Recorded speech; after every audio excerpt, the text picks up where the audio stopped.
Good morning সবাইকে। এখন বাজে সকাল 6টা আর আমরা বেরিয়ে গেছি আদিযোগীর উদ্দেশ্যে। এখন আমরা যাব ভাইটলা, আর ভাইটলা থেকে আমাদের মেন যে বাস কোয়েম্বাটুর গান্ধীপুরম বাস স্ট্যান্ডে আমাদের নামতে হবে।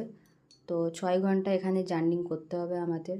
তো চলো দেখতে থাকো আর সঙ্গে থাকো। আর এই দৃশ্যটা আমার এত পরিমাণে ভালো লাগছিল, জাস্ট বলে বোঝাতে পারবো না।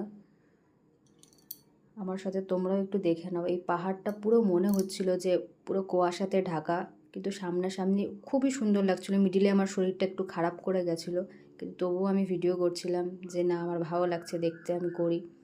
আমি ভেবেছিলাম যে আমি পুজো দেবো, বাট পুজোটা আমি দিতে পারিনি, শরীরটা খুব খারাপ করে গেছিলো। তো অসুবিধা নেই, ভোলের দর্শন আমি পেয়েছি, এটাই আমার কাছে অনেক। আর এই কথা বলতে বলতে আমরা কিন্তু চলে এসেছি অলরেডি, তামিলনাড়ুতে ঢুকে পড়েছি। আর এখান থেকে বেশি দূর না, কোয়েম্বাটুর গান্ধীপুরম বাস স্ট্যান্ড, ওখান থেকেই বাস ধরে আমাদের যেতে হবে সোজা ঈশা ফাউন্ডেশন।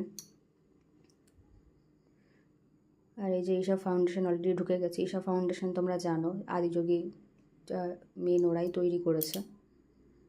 তো এত সুন্দর লাগছিল, আমি জাস্ট বলে বোঝাতে পারবো না। এখানে যখন ঢুকলাম আমার মনের সব দুঃখ কষ্ট, মানে আমি পুরো সুস্থ, আমার মনে হয়নি যে আমার শরীরটা খারাপ করেছে। আর আমি বাস থেকে লিটারেলি জোরে জোরে চিল্লাচ্ছিলাম আর বলছিলাম যে হ্যাঁ, আমি আমার ভোলের দর্শন কিন্তু অলরেডি পেয়ে গেছি। আমার ভীষণ ভীষণ পরিমাণে ভালো লাগছিল, জাস্ট বলে আমি বোঝাতে পারবো না। এটা কিন্তু অনেকটা বড় এরিয়া নিয়ে, 112 ফিট উঁচু এই স্ট্যাচুটা। এটা কিন্তু মেন মন্দির না, মেন মন্দির অন্য জায়গায়। আর আমি একটা কথাই বলবো, এখানে আসলে অন্তত 2-3 দিন থেকে যাওয়াটাই বেটার। আর কি পুজো টুজো অনেক কিছুই তোমরা দিতে পারবে। আর এই সামনে যে এখানেও পুজো দেওয়া যায়, কিন্তু আমি দিতে পারিনি, শরীরটা খারাপ করে গেছিলো, আমি না খেয়েছিলাম। তো মিডিলে একটু ভমিটিং হয়ে গেছিলো, তো তার জন্য আমি পুজো দিইনি। এই যে ভেতরেও আমরা চলে এসেছি, কিন্তু এটা স্ট্যাচুর ভেতরের দিকটা।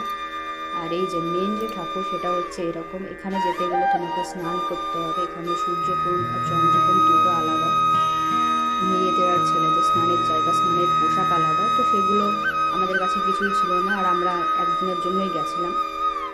তো সেই কারণে আমরা সেগুলো কিছু করতেও পারিনি, পুজো দিতেও পারিনি। আর দেখতে দেখতে কিন্তু আমি চলে এসেছি আমার মেন যে যার উদ্দেশ্যে আমি গেছিলাম, যে স্ট্যাচু। এই যে আমার সাথে তোমরাও দর্শন করো। এতদিনের আশা ছিল আমার এখানে যে হ্যাঁ, আমি যাবো আমার ভোলের কাছে। জবের থেকে জানতে পেরেছি যে আমরা যেখানে থাকি সেখান থেকে বেশি দূর না।